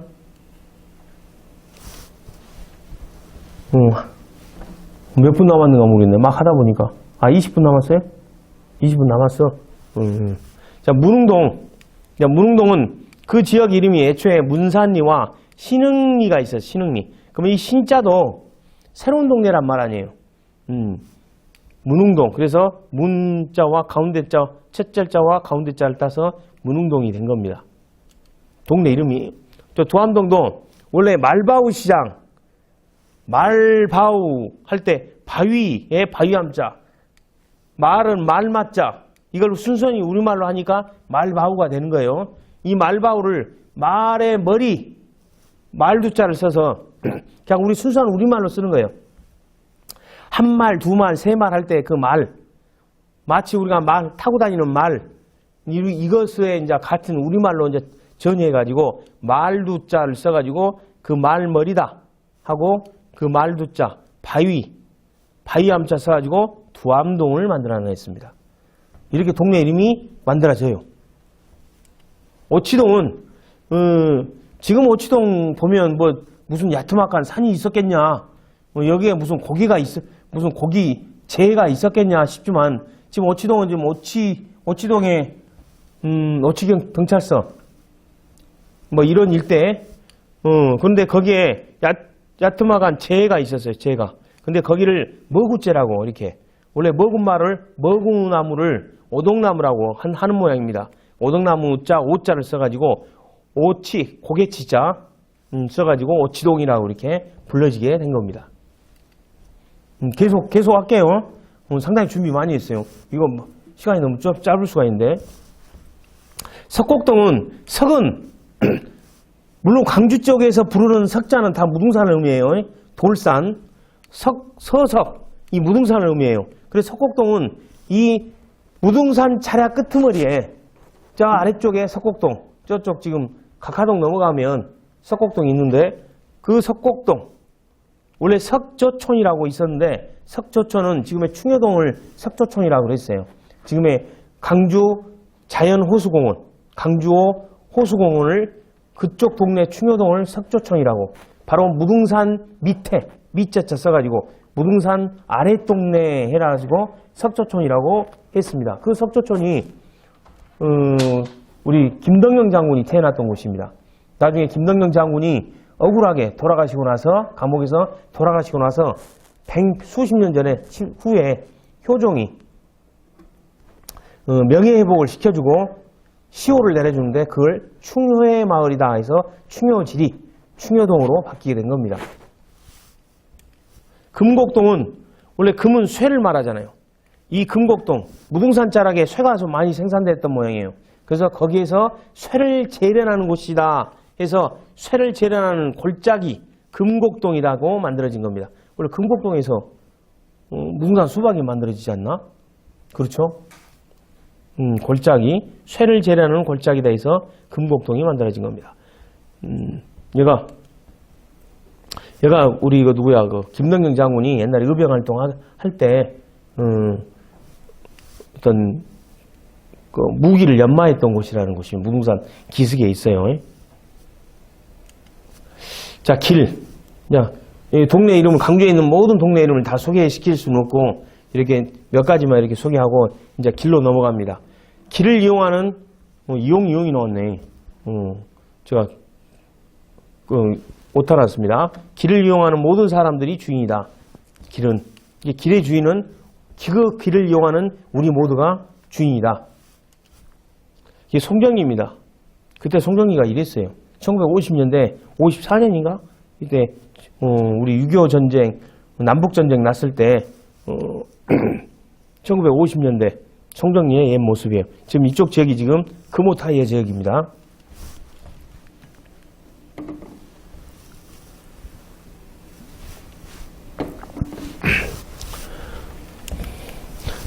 여기는 다 아시죠? 알겠지, 이거는. 어디예요? 어디?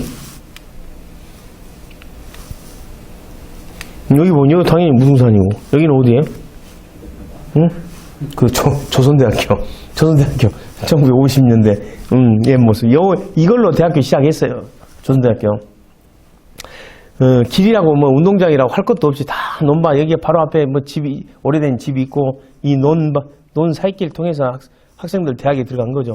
이 건물 지어놓고 여기서 수업 받았어요. 물론 선생님은 이때 아니었지. 선생님은 67년생이고 이때는 50년대 건물이니까. 이렇게 그리고 그 주위에는 아무것도 없었어요. 딱 이 건물 하나 있어요. 이게 조선대학교의 시작입니다. 이거는 알죠? 1980년대 5.18 그 광장의 옛 모습입니다. 얘가 이 시계탑 보시죠? 얘가 전일빌딩. 여가 이제 도청이겠죠. 이 시계탑이 그 당시에 있었던 이 시계탑은 여기 진압되고 나서 5.18 강주 항쟁 진압되고 나서 농성동 쪽으로 옮겨져 버렸어요. 그래서 제가 80년대 83년에 강주에 학교에 올라왔었는데 거기 농성동 공원에 이 시계탑을 봤습니다. 이 시계탑. 그래서 이 시계탑이 이제 다시 농성동에서 여기 그 자리로 다시 옮겨져 왔어요. 여기는 제가 전입빌딩 우리 앳돌 답사라고 매월 첫째 주 답사를 떠나는 그 모임에서 여기 답사 왔을 때 전일빌딩에서 여기를 바라보고 찍은 사진입니다. 80년대 5.18 광장 또 2017년에 5.18 광장. 근데 그대로 지금 그 시계탑은 그대로 그 자리에 서 있습니다.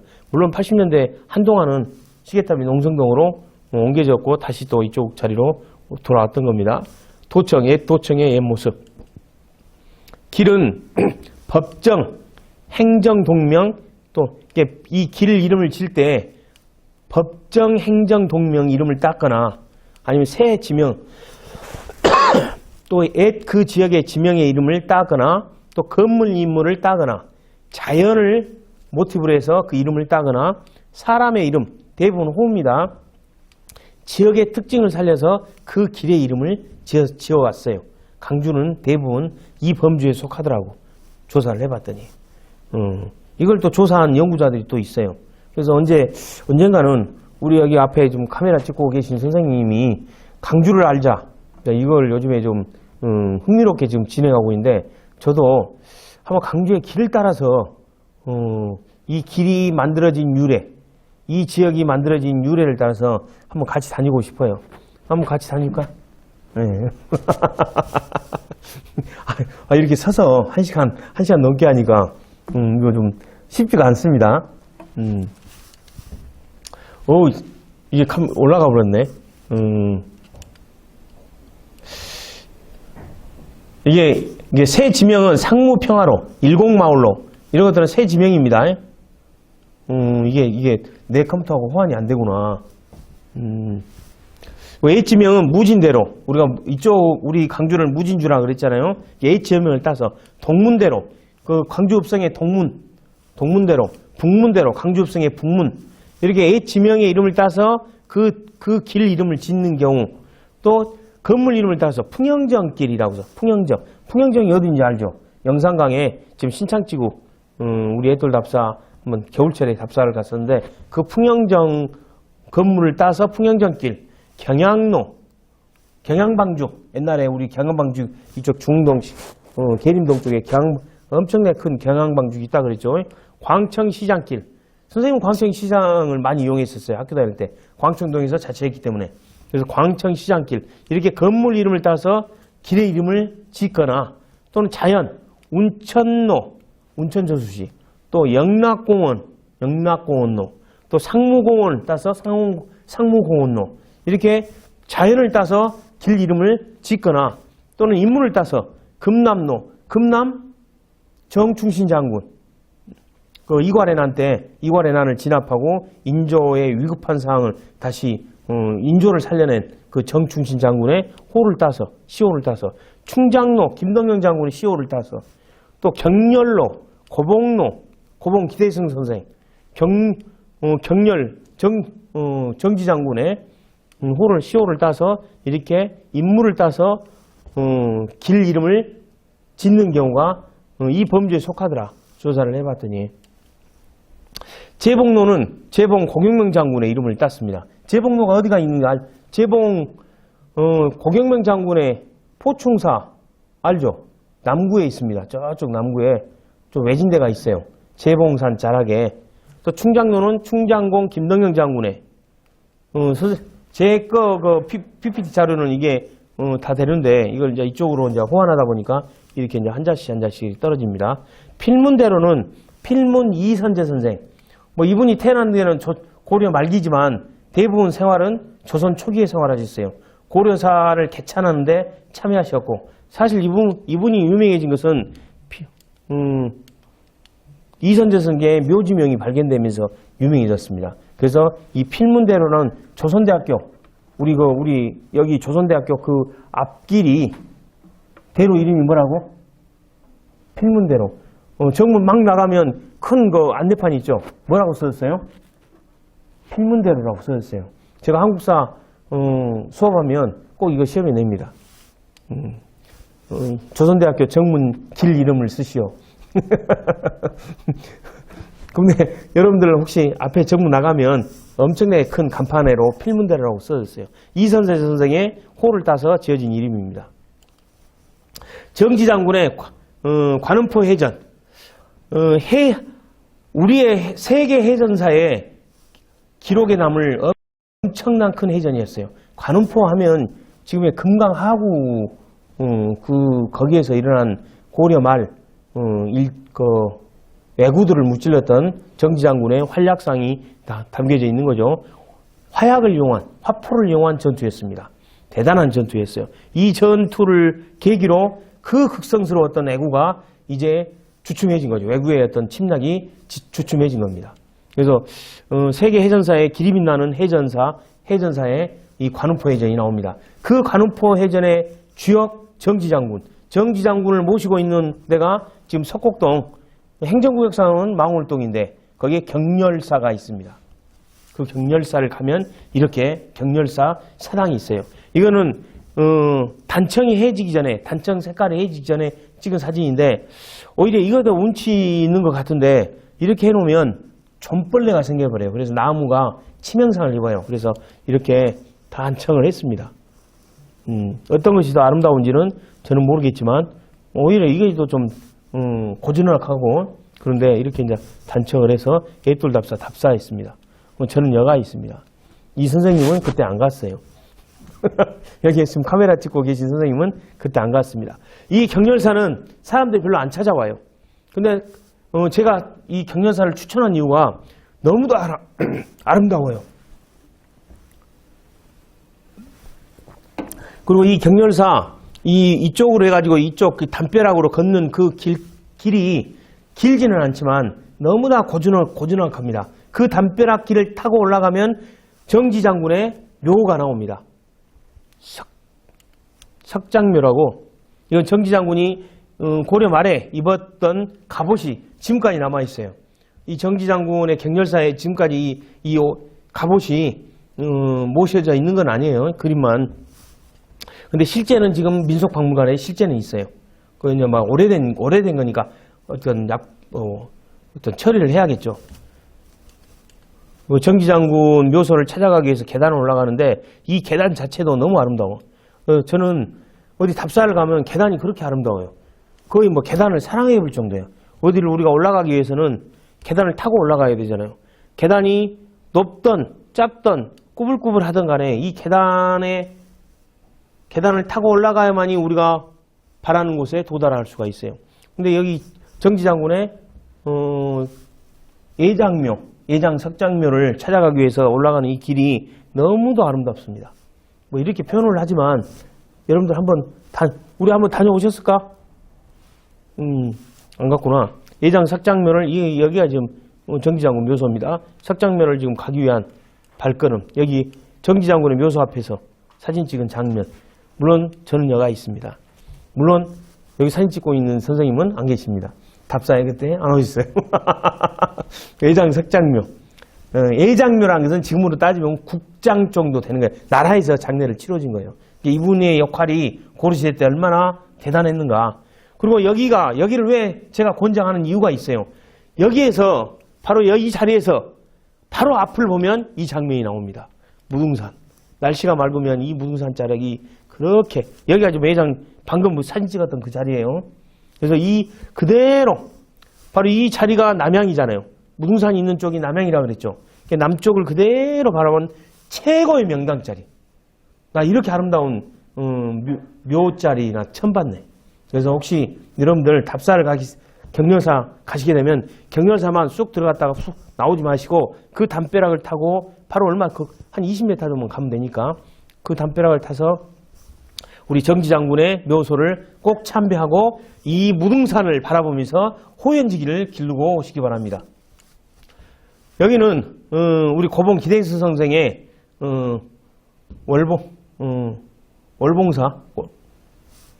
월봉사 가는 길에 이 담벼락이 너무 아름다워서 한번 찍어봤어요. 월봉소원 빙월 땅입니다. 갑자기 나 지금 경렬사만 막 생각하니라고 월봉소라고 했네. 월봉소원 고봉 기대승 선생을 모시는 월봉소원입니다. 기대승 선생을 주벽으로 모시고 있는 월봉소원. 광산구에서 이 월봉소원 관리뿐만 아니라 운영도 정말 알차게 하고 계세요. 광산구에 백옥년 선생님이 주무관으로 여기를 맡아서 하시는데 프로그램도 너무 다양합니다. 여기 프로그램, 서울에서 이런 프로그램을 하나 할 정도의 다양한 프로그램을 진행을 하고 있어요. 그래서 우리 그 광주 시민들은 여기 프로그램 한번 확인하셔가지고 여기 한번 참여해 보시면 좋을 것 같아요. 우리 아들하고 와서 찍었던 사진입니다. 월봉소원이 빙월 땅 간판이 같이 걸려 있어요. 여기는 저희들 답사 갔을 때 찍은 사진입니다. 그래서 답사 갈 때 우리 선비복 입고 뒷모습에서 바로 여기 카메라 찍으신 우리 선생님이 찍으신 사진 너무도 아름다워요. 그래서 여기 빙월당 앞에서 찍은 사진입니다. 여기는 우리가 고경명 장군을 모시고 있는 포충사. 사당 중에 조경수가 제일 아름다운 조경수를 가지고 있는 사당 중에 이 포충사를 제가 권장하고 싶어요. 봄, 여름, 가을, 겨울 아무 때나 가도 너무도 아름다운 곳입니다. 그래서 포충사에 가면 이 포충사는 박정희 대통령이 새로 진 철근 콘크리트 건물이에요. 근데 여기도 가서 사당에 가서 한번 우리 고경명 장군을 만나 뵙고 이제 이쪽 길로 아름다운 이쪽 길 숲속길 이 숲속길을 걸어가서 옛 포충사를 한번 꼭 답사를 하시기 바랍니다. 너무나 조용하고 차분하고 아름다운 곳입니다. 그 답사 사진을 또 이렇게 찍었어요. 여기 제가 있고 여기에 또 이 사진 찍은 선생님이 찾으면 있을 것 같아요. 어디 있죠? 지금 이분이 찍어갖고 본인은 지금 사진이 안 나와 있어. 포충사 너무도 아름다운 곳입니다. 조경수가 잘 갖춰진 곳 포충사. 그래서 우리 학생들이 코로나 끝나면 같이 이렇게 가도 되고 아니면 그냥 몇 사람이 사회적 거리 두고 찾아가도 너무도 권장하고 싶은 곳이에요. 그때 선생님들한테 우리 답사하고 답사에 같이 참여했던 우리 조선대 학생들 데리고 그때 갔습니다. 여기 충장사입니다. 김덕영 장군 충장사. 정문이 충룡문 정문을 통과해서 이쪽으로 갔다가 나중에 나올 때는 이쪽으로 와요. 충룡문. 가운데 말이 이코문이에요. 이 이코문은 익자는 광주를 의미합니다. 옛날에 익양 이쪽 광주를 일컬어서 익양이라 그랬거든요. 그래서 김덕영 장군, 의병장 김덕영 장군에게 내려준 시호를 이코 장군이라고 그 익자를 썼던 거예요. 강주를 의미합니다. 익자가. 근데 여기도 마찬가지로 들어갔다가 저쪽 포충사 사당에 가서 참배하고 나와가지고 쭉 정문으로 나오지 마시고 바로 여기 옆길이 있어요. 옆길로 나오셔가지고 이 아름다운 돌 담벼락 길을 걸으세요. 이 길을 꼭 가서 김덕영 장군 묘소에 가서 참배하시기 바랍니다. 그래서 이 가을철에 이 담벼락인 이거 봄, 여름, 가을, 겨울 가도 이 담벼락의 운치가 항상 갈 때마다 새로워요. 그래서 이걸 놓치지 마시라. 꼭 갈 때. 알았죠? 그리고 김동 장군 참배하시고, 이거는 지금 충효동에 여기 이천 바로 넘어가 우리 강주호 자연생태공원입니다. 이 바로 충효동에 있는 천연기념물, 강주에 이 천연기념물이 두 개가 있는데, 무등산의 서석대 주상절리, 그리고 이 충효동의 왕버들나무. 이 왕버들나무가 김덕영 장군이 살아 계셨을 때부터 있었다, 아니면 김덕영 장군이 돌아가시고 나서 그분을 기리기 위해서 심었다, 이런 설들이 있는데 그건 확실히 모르겠지만, 아무튼 이 충효동의 왕버들나무는 옛날부터 김덕영 나무라고 불려졌답니다. 그래서 이게 천연기념물로 지정되어 있어요. 이 나무 하나가 이렇게 숲을 이루어버려요, 숲을. 이건 이쪽에서 찍은 거고, 이거는 당연히 이른 봄 새싹이 파릇파릇 날 때 찍은 거고, 이거는 여름철에 무성할 때 찍은 거고, 이건 겨울철에 낙엽이 다 지을 때 찍은 겁니다. 그때 가서 볼 때마다 아름다워요. 시간 나면 여기 바로 강주호 생태공원을 2시간 남짓 걸어요. 그러면 지금은 다 댓글로 돼가지고 저까지 걸어갈 수 있게끔 돼 있어요. 이선제 선생의 이거 책자인데, 이선제 묘지 속에 있는 묘지석이라고 있어요. 그게 청자로 돼 있어. 그 묘지가 귀양 이야기가 나옵니다. 이게 보통 우리가 우리 할아버지의 묘에 비석 세우죠. 지상 위에 있는 것을 비석. 근데 그분이 묻혔을 때 같이 묻혀가지고 그분의 어떤 그 살았던 행적이나 그분의 공적, 아름다운 이야기를 짤막한, 이게 그 당시에 키워드를 써가지고 그분을 기리는 글들이 막 써져 있어요. 그거를 그 관과 함께 땅속에 묻혀놓은 것을 묘지석이라 그래요. 근데 이건 묘지석을 흔히 돌로 만드는데, 이건 청작, 분청사기로 만들었어요. 그러니까 대단히 희귀하고 귀중한 거죠. 이거 보물로 정해졌습니다. 근데 분청사기 상감 경태, 이 경태 5년은 1454년을 의미합니다. 조선시대 때. 이분이 돌아가시고 나서, 그래서 조선시대 초기에 이분이 돌아가시고 나서 이 분청사기 상감을 만들었던 거죠. 이걸 만들어서 이분 묘 속에 같이 이렇게 그걸 묻히게 하는 거죠. 이게 지금으로 따지면 뭐라고 해야 되나? 그 시대의 키워드를 담아놓은 USB라고 생각하면 돼요. 근데 이게 도굴돼 버렸어. 도굴돼 가지고 1998년에, 그러니까 이 문중에서도 자기 할아버지의 무덤을 파헤칠 수는 없었을 거 아니에요. 그러니까 이게 있는지도 몰랐어요. 이게 있는지도. 근데 도굴꾼들이 이 무덤을 파헤쳐서 이걸 가져가 버렸어요. 그것도 반출을 해버렸어요. 1998년 6월 달에 밀반출했는데, 이걸 소장하고 계신 분이 우리의 애국에 나가 있는 문화재를 환수하는 그 재단이 있어요. 여기에 국외 소장 문화재 환수재단인가? 거기에서 이분을 설득시켰어요. 그래서 무상으로, 소장자 일본인이 무상으로 우리한테 돌려주는 걸로 해서 2017년 9월 달에 이것이 한국에 넘어왔습니다. 그래서 그 이듬해 강주박물관에서 이거 대단히 크게 전시를 했어요. 분천사기 상감 이선제 묘지 해가지고, 이분이 이제 필문 이선제 선생이라 해서 필문이라는 도로 이름까지 이제 지어지게 된 겁니다. 그래서 여기가 조선대학교잖아요. 이게 조선대학교. 그래서 저쪽 풍양동에서 저쪽 지금 백운동까지 그 조선대 앞길을 지나는 이 거리 이름이 뭐라고요? 네? 우리 선생님. 필문대로. 네? 그래서 여러분들은 혹시 오늘 정문에 나가면 이제 유심히 봐봐. 간판이 뭘로 써졌는가? 필문대라고 써졌어요. 그래서 조선대학교 그 큰 거리, 나중에 지하철이 지나가는 그 거리가 필문대로다. 여기까지 강주의 그 많은 길 이름을 다 할 수가 없어요. 그래서 몇 가지만 이렇게 해서 또 제가 답사 가는 곳 몇 가지 또 소개하고 이렇게 하면서 오늘 뭐 짧지 않는 시간이지만 또 제가 목소리가 이렇게 또 썩 좋은 목소리가 아닌데 1시간 20분 동안 이렇게 강주를 기억하는 시간으로 가셨습니다.